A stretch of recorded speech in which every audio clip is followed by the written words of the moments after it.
Doctor Kalimullah, আপনি নিশ্চয়ই খেয়াল করেছেন, দুদিন আগে আমরা বিভিন্ন মিডিয়াতে একটা নিউজ দেখলাম। সেই নিউজটা দেখে অনেকের মতো আমি একটু আসলে অতটা বিস্মিত হয়েছি তা কিন্তু বলবো না, কিন্তু আমি বিস্মিত হয়েছি অন্য একটা কারণে। এই সরকারের আমলে যে কারোর বিরুদ্ধে মামলা হতে পারে, হত্যা মামলা 200-300 আসামিও হচ্ছে। যারা হত্যা মামলা আসামি হচ্ছে তারা দেশেও থাকে না, তাও আসামি হচ্ছে। যাদেরকে ধরা হচ্ছে, কারো জামিন হচ্ছে না। নিশ্চয়ই আমরা অত্যন্ত সুবিচারের একটা নমুনা এখানে দেখছি। কাজে মামলা হতে পারে, এটা আমি অবাক হইনি। কিন্তু যখন সেই মামলা আপনার নাম সহ আরো কয়েকজনের নাম দেখলাম, এবং কেবল আপনারই ছবি দেখলাম কোনো কোনো মিডিয়াতে, আর কোনো ছবি দেখলাম না, তখন বিষয়টা নিয়ে আমার মনে হলো আপনাকে একটু জিজ্ঞাসা করি, কি অপরাধ আপনি করেছেন, যদি একটু সংক্ষেপে বলেন যে কি দুর্নীতি আপনি করেছেন যে দুদক আপনার বিরুদ্ধে এতদিন পরে মামলা করলো। এটা কি এতদিন পরে মামলা করলো, নাকি আগেই মামলা ছিল, সেই মামলা নতুন করে উঠালো? আমি বিষয়টা জানি না, মিডিয়াতে এগুলো লেখা হয়নি। আপনি কি একটু পরিষ্কার করতে পারবেন? তবে একটা অনুরোধ, একটু ছোট করে করবেন, কারণ আপনার জন্য আরো অনেক অনেক প্রশ্ন আছে।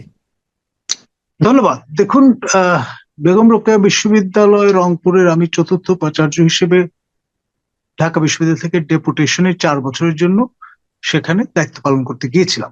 সঙ্গে আমি আরো 3জন সেনা কর্মকর্তাকে নিয়ে গিয়েছিলাম। তারা অবসরপ্রাপ্ত। কর্নেল আবু হেনা মোস্তফা কামাল, তিনি রেজিস্ট্রার হিসেবে গিয়েছিলেন। লেফটেন্যান্ট কর্নেল মনোয়ার রেজা, তিনি ডেপুটি চিফ ইঞ্জিনিয়ার হিসেবে গিয়েছিলেন।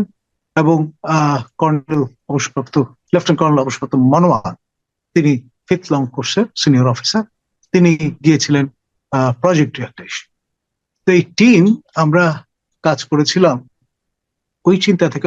তৎকালীন সরকার আমাদের সেখানে পাঠিয়েছিল এই জন্যে যে এই বিশ্ববিদ্যালয়টি আপনার আকণ্ঠ নিমজ্জিত ছিল নানান অনিয়ম, দুর্নীতি এবং ব্যত্যয়জনিত কারণে এটি রীতিমতো রুগ্ন হয়ে গিয়েছিল। আমাদের দ্বিতীয় উপাচার্য হিসেবে যিনি গিয়েছিলেন প্রফেসর জলিল ডেপুটেশনে রাজশাহী বিশ্ববিদ্যালয় থেকে, তিনি একদিন কম 4 বছর সেখানে মোতায়েন ছিলেন। তাকে দুর্নীতির কারণে একদিন আগে অব্যাহতি দিয়েছিল তৎকালীন সরকার। তিনি প্রায় 100 ব্যক্তিকে একদিনে অর্থের বিনিময়ে চাকরি দিয়েছিলেন। এই অভিযোগে তার নামে মামলা হয়েছিল দুদককে, এবং সেই মামলার সূত্র ধরে তিনি জেলও খেটেছেন। এবং এই ঘটনাটি পুরো বিশ্ববিদ্যালয়ের ইমেজ হেট করে দিয়েছে।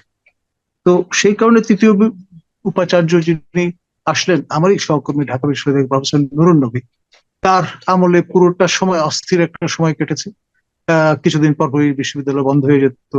তারপরে আপনার সেখানে তাকে ঘেরাও করে 7-8 দিন আটকে রাখা হতো।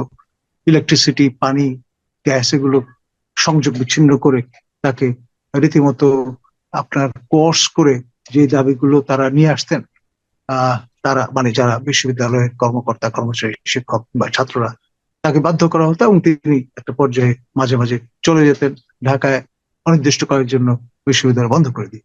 এরকম একটি পটভূমিতে আমি তখন BUP, Bangladesh university of professionals এর উপ উপাচার্য বা প্রো ভাইস চ্যান্সেলর হিসেবে দায়িত্বরত ছিলাম অন ডেপুটেশন। এটা একটা পাবলিক ইউনিভার্সিটি, সশস্ত্র বাহিনী কর্তৃক পরিচালিত, এবং সেই জন্য চিন্তা করা হলো যে এই রুগ্ন বিশ্ববিদ্যালয়টিকে বিইউপির মডেলে পরিচালনা করা যায় কিনা। আমাকে সেই জন্য 3 সেনা কর্মকর্তা সহ সেখানে নিয়োজিত করা হয়। আমি গেলাম এবং ডে 1 থেকে আমি ভর্তি বাণিজ্য এবং চাকরি বাণিজ্য বন্ধ করার ব্যবস্থা করলাম। 13 জনকে, এটা আপনার 17 দিকে হবে, 17, 18, 19, 20, 17 শেষ দিকে হয়তো। তো আচ্ছা, মাঝখানে একটু প্রশ্ন করি। আপনি যে বলেন মিস্টার জলিলকে, তার বিরুদ্ধে দুদকের অভিযোগ ছিল এবং সেই মামলা হয়েছে এবং তিনি জেলও খেটেছেন। কিন্তু উনি তো জেল খেটেছেন হাসিনা সরকারের আমলে। জি। তো সেটা ওই সময় দুদক কি স্বাধীন ছিল? ওই সময় দুদক কি সরকারি দলের এজেন্ডা বাস্তবায়নে খুব তৎপর ছিল না? আপনার কি মনে হয়? যদি নাও মনে হয়, সবার নাকের ডগায় তিনি কি করে প্রায় 300-র বেশি লোককে একদিনে চাকরি দিলেন? এটা কি সম্ভব? অসম্ভব একটা বিষয় না? আচ্ছা, ঠিক আছে। এবং অভিযোগ ছিল অর্থের বিনিময়ে তিনি কাজটি করেছেন এবং তার কন্যার কাছে আপনার টাকাগুলো কানাডায় পাঠিয়ে দিয়েছে, এই অভিযোগটা ছিল। তো যাই হোক, আচ্ছা, এটা তো টাকা উদ্ধার হয়েছে, টাকা উদ্ধার হয়েছিল? সেটা আমার জানা নেই, সম্ভবত আচ্ছা, না। ওকে। তো এখন যে বিষয়টা, এই সেনা শৃঙ্খলা কার্যকর করার একটা চিন্তা থেকে এরকম একটা টিম সেখানে পাঠানো। জি, আমি সেই টিম লিডার হিসেবে গিয়েছি এবং প্রথমেই যেটি করেছি, ভর্তি বাণিজ্যটা বন্ধ করে দিয়েছি। 5 লক্ষ টাকার ভাড়া হিসেবে প্রক্সি পরীক্ষা দেওয়ার জন্য ভালো ছাত্রছাত্রীরা অন্য জায়গা থেকে আসতেন, এসে পরীক্ষা দিতেন। দু একজন মাঝে মধ্যে ধরা পড়ে গেলে 10-15 হাজার টাকা উৎকোচ দিয়ে ছাড়া পেয়ে যেতেন, তারপরেও তাদের 4,80,000 বা 85,000 বা 90,000 টাকা লাভ থাকতো। তো এই জি, রমরমা ব্যবসাটা আমি সেনা বন্ধুদের পরামর্শ নিয়ে মোবাইল কোর্ট বসিয়ে দিলাম, ম্যাজিস্ট্রেট নিয়ে আসলাম, তাৎক্ষণিকভাবে বিচার এবং কারাদণ্ড। এরকম 13 জনকে কারাদণ্ড 1 বছরের জন্য দিয়ে দেওয়ার ফলে এটা এমন চাউর হলো যে এই ব্যবসাটা বন্ধ হয়ে গেল। তারপরে মনোযোগ দিলাম চাকরি বাণিজ্যে। লেকচারার পোস্ট বিক্রি হতো 30 লাখ টাকায়, কর্মকর্তা বিক্রি হতো 20 লাখ টাকায়, কর্মচারী বিক্রি হতো 2 ভাগে, পরিচিত হলে 5 লাখ, অপরিচিত হলে 10 লাখ।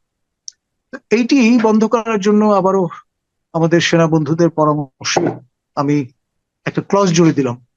রিক্রুটমেন্টের জন্য যে অ্যাডভার্টাইজমেন্ট গুলো হতো সেখানে, আর কোনো বিশ্ববিদ্যালয় এটা ছিল না আগে পরে, যে কোনো ধরনের তদবির, লিখিত বা মৌখিক, তা প্রার্থীর অযোগ্যতা বলে বিবেচিত হবে। পরবর্তীতে কোনো অনৈতিক লেনদেনের বিষয় আবিষ্কার হলে তৎক্ষণাৎ চাকরি চলে যাবে, এই শর্তে আপনি আবেদন করতে পারেন। সঙ্গে অনানুষ্ঠানিকভাবে আমরা যেটা বলতাম যে সেটি হচ্ছে, যে অর্থ আপনি বেতন হিসেবে নিয়েছেন এটা ফেরত দিতে হবে এবং আপনার বিরুদ্ধে জরিমানা আরোপ করা হবে। তো এইরকম একটি পটভূমিতে আপনার চাকরি বাণিজ্য একদম জিরো করে ফেলেছিলাম। আমি কিন্তু উদাহরণ আপনার দিয়ে বিরুদ্ধে বলছি, মামলা হলো কি দিয়ে? এগুলো তো আমি দরকার, আপনি আসছি ভালো কাজ করেছেন। আমি আসছি হ্যাঁ, আপনার এই অভিযোগটা কি? আমার পার্শ্ববর্তী আমাদের সেখানকার যে কনস্টিটিউয়েন্সি, সেখানের আপনার মাননীয়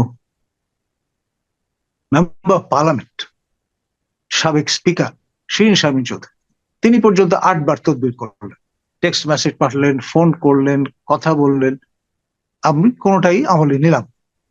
তারপরে সিনিয়র মোস্ট ক্যাবিনেট মেম্বার আকম মোজাম্মেল, মুক্তিযুদ্ধ বিষয়ক মন্ত্রী, তিনি 3 বার তদবির করেছেন। এরকম ভাবে পালাক্রমে অনেকে, কারো কথা আমি শুনি। তো ফলে অনেকে এফেক্টেড হয়েছেন, রাগান্বিত হয়েছেন যে লোকটা ইগনোর করছে আমাদের। জনাব তারপরে যেটি কলিমুল্লাহ, হলো, আমি একটু মাঝখানে থামাচ্ছি আপনাকে। আপনি তদবির শুনেন নাই বলে এমন দুজন লোকের নাম বললেন যে লোকগুলো কিন্তু এখন এর প্রতিবাদ করার মতো অবস্থায় নাই। আপনি এমন লোককে সাক্ষী মানলেন যিনারা এখন উপস্থিত নেই। আমার তাহলে কাছে এটা কি এখনো এক ইস্যু হয়ে এখনো যাবে না? টেক্সট এখনো টেক্সট মেসেজ আছে মাননীয় ওকে, সাবেক স্পিকার। এক, এবং এই কথাগুলো আপনাকে যা বলছি, আমি পাবলিকলি, আমি দায়িত্বরত থাকা অবস্থায় আমার রেজিস্ট্রার সহ জি, ঢাকা রিপোর্টার্স ইউনিটিতে লাইভ প্রেস কনফারেন্স করেছিলাম প্রায় 14টা ইলেকট্রনিক মিডিয়াকে সামনে নিয়ে।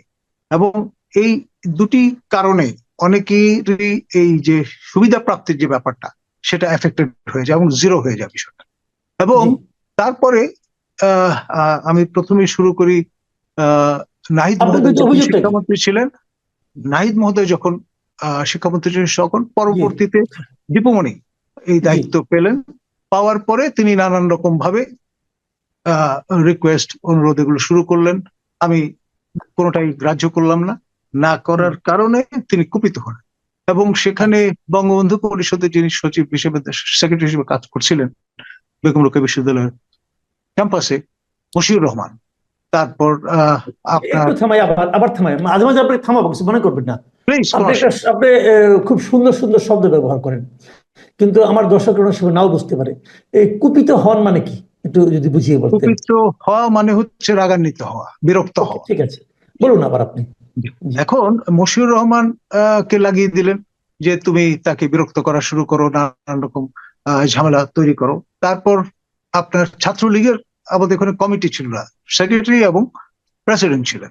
যিনি প্রেসিডেন্ট জনাব তুষার, তাকে আহ, আপনার আমরা চাঁদাবাজির অ্যাটেম্প নেওয়ায় আমাদের প্রকল্পে, যে উন্নয়ন প্রকল্প, সেখানে সন্ধ্যার সময় একদিন তিনি এসে চাঁদা দাবি করলেন সংশ্লিষ্ট ঠিকাদার এবং ইঞ্জিনিয়ারদের কাছ থেকে। তারা আমাকে পরে রাতের বেলা যখন জানালেন, আমি সঙ্গে সঙ্গে রাত 1:30টার সময় কাছাড় থানার তৎকালীন ওসি মহোদয়কে ডেকে আমি মামলা রুজু করার জন্য বললাম। তিনি কোনোভাবেই পরের দিন আলো ফোটার আগে করতে চাচ্ছেন না। পরে শেষ পর্যন্ত তাকে রীতিমতো পারসুয়েট করে, বাধ্য করে আপনার ডায়েরি করলাম ছাত্রলীগের তৎকালীন সভাপতির বিরুদ্ধে। এবং তার কিছুদিন পরে আইজিপি মহোদয় জাভেদ পাটোয়ারি এসেছিলেন আমাদের মোটিভেশন একটা লেকচার দিতে। সেখানেও কিন্তু তাকে পারসুয়েট করবার চেষ্টা করেছিলেন সংশ্লিষ্ট সভাপতি ছাত্রলীগের, কিন্তু কোনোভাবেই সেটা আর কিছু করতে পারেন। তো যাই হোক, এই যে সাহসটা আমি দেখিয়েছিলাম, পরবর্তীতে যেটা লক্ষ্য করলাম, আমরা এখানে যে বিশেষ উন্নয়ন প্রকল্পটি, সেটি আপনার শুরু হয়েছে আমার আগের তৃতীয় উপাচার্য যিনি ছিলেন প্রফেসর নূর নবীর সময়। পরে আমরা যখন খোঁজ খবর নিলাম আমার দায়িত্বকালীন সময়ে, দেখলাম যে ধরুন 10 ফিট বাই 10 ফিট ভিত্তি এই জায়গার উপর দেওয়ার কথা, সেখানে তিনি 100 ফিট বা 100 ফিট জায়গা নিয়ে মাটির নিচে প্রচুর অর্থ ব্যয় করে ফেলেছেন। এবং আপনার একনেক কর্তৃক যে নকশাটি অনুমোদিত হয়েছিল সেটির ব্যত্যয় ঘটিয়ে ফেলছেন সিরিয়াসলি, এবং প্লিন্থ লেভেল পার করে ফেলেছেন, মাটির উপরে চলে এসছে কাজ। তো সেই সময় এরকম একটি পরিস্থিতি কিভাবে আমরা কাজ করব? আমরা তখন কমিটির বৈঠক করে সিদ্ধান্ত নিলাম যে এখানে এই পরিস্থিতি আমাদের তো কাজটা শুরু করতে ফেলে রাখা যাবে, প্রতিষ্ঠানের কাজ, নাথিং পার্সোনাল। তো আমরা সংশ্লিষ্ট প্রতিষ্ঠান যারা রেলেভেন্ট, আপনার যিনি আপনার পরামর্শক ছিলেন, তারপরে ইউজিসি, শিক্ষা মন্ত্রণালয়, সর্বত্র আমরা চিঠি দিয়ে জানালাম এই পরিস্থিতি, এবং আপনার পত্রিকায় বিজ্ঞপ্তিও দিলাম, গণবিজ্ঞপ্তি, যে এহেন পরিস্থিতি, আমরা এইরকম একটি পটভূমিতে কাজ করতে চলেছি। এবং সেইভাবে সবাইকে জানান দিয়ে আমরা কোনো রেসপন্স পেলাম না, যে কেউ বলেননি যে এর কাজ বন্ধ করেন বা এইভাবেই রাখেন। তো সবার একটা প্রেশার ছিল যে উত্তরবঙ্গের বাতিঘর এটা এভাবে পড়ে থাকবে, একটা ছাত্রী হল, তারপরে একটা ইনস্টিটিউট। তা আমরা কাজ শুরু করে দিলাম। লেফটেন্যান্ট কর্নেল মনোয়ার তিনি দায়িত্ব নিলেন, একদম মিলিটারি স্টাইলে, কোন রকমের ঝামেলা করা যাবে না, দ্রুততম গতিতে কাজ চললো। তো এই বিষয়টি দীপুমণিকে আমাদের পরামর্শক মঞ্জুর কাদের তিনি জানালেন যে এই সিচুয়েশন। তো উনি ভাবলেন যে ভালো মৌকা পাওয়া গেছে, তো উনি বললেন যে এখানে যেহেতু ব্যত্যয় ঘটেছে, সুতরাং আপনারা কাজ এই পর্যায়ে বন্ধ করে দেন।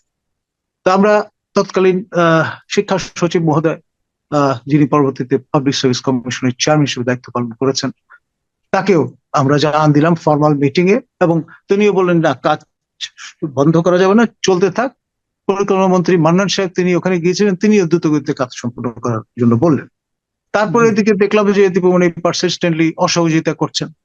তো আমাদের হাতে সরকারের 18 কোটি টাকা ছিল। তো সেইটি এই পরিস্থিতিতে আমরা পুরোটা টাকা বাংলাদেশ ব্যাংকের ট্রেজারিতে জমা দিয়ে দিলাম, পাবলিক কোনো মানি আর থাকলো না। তো ইতিমধ্যে কাজ শুরু করার কারণে ইট, বালি, সিমেন্ট, রড এগুলো বিপুল পরিমাণে স্ট্যাক করা আছে। ঠিকাদাররা বললেন যে স্যার, এটা তো সরকারি প্রতিষ্ঠান, আপনার ব্যক্তিগত কোনো কিছু না, আমাদেরকে কাজটা চালিয়ে দিতে দেন, আমাদের যে জামানতের টাকা আছে সেটি আমাদের টাকা, সরকারের টাকা নয়, আমরা আজ হোক কাল হোক টাকা ফেরত পাবোই, এটা গ্যারান্টিড। সেভাবেই আমাদেরকে টাকা জমা দিতে হয়েছে।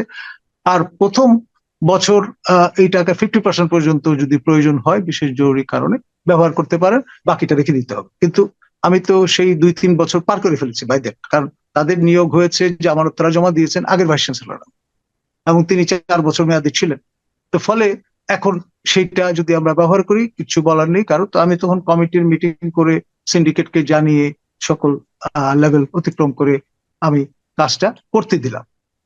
এরপরে যে ব্যাপারটি দাঁড়ায়, এখানে একটা জিনিস আমি বলি আপনাকে, আমার মনে হয় সম্ভবত আপনাকে এই অভিযোগেই আপনার বিরুদ্ধে মামলাটা হয়েছে, যে কোনো ঠিকাদার যখন কোনো একটা কাজ করেন তখন ওনার এখানে কিন্তু একটা পারফরমেন্স গ্যারান্টি থাকে, একটা টাকা ওনারা জমা দেন, জামানতটা দেওয়া হয় এই কারণে যে ওনার কাজটা হয়ে যাওয়ার পর যদি কোনো ব্যত্যয় ধরা পড়ে, যদি কোনো সমস্যা ধরা পড়ে, সেই টাকাটা আপনি বাজেয়াপ্ত করে এই কাজটা আপনি করতে পারবেন, এবং তার জন্য এটা।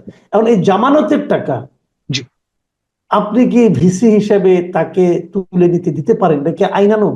সেটি হচ্ছে আমাদের যে কমিটি ছিল, পরামর্শক এবং অন্য যারা মেম্বার, সবাই বললেন যে এই পরিস্থিতিতে কাজ তো নষ্ট হয়ে যাবে, সব জিনিসপত্রগুলো পাবলিক টাকায় কেনা, এই সরঞ্জামগুলো নষ্ট হয়ে যাবে। এটা তো মাসের পর মাস ফেলে রাখা যাবে, এটা স্বাভাবিক, সিমেন্ট নষ্ট হয়ে যাবে। সেই কারণে প্রতিষ্ঠানের স্বার্থে, জনস্বার্থে, জনগণের অর্থের অপচয় রোধ করার জন্যই কিন্তু আমি প্রতিষ্ঠান প্রধান হিসেবে সবাইকে নিয়ে পরামর্শ করে, আনুষ্ঠানিক বৈঠক করে, সিন্ডিকেটকে অবহিত করে কিন্তু কাজটা করেছি। সিন্ডিকেট হচ্ছে সর্বোচ্চ বডি আচ্ছা, বিশ্ববিদ্যালয়। এটা আমার কাছে ক্লিয়ার, আমি এখানে আর ডিটেলে যাচ্ছি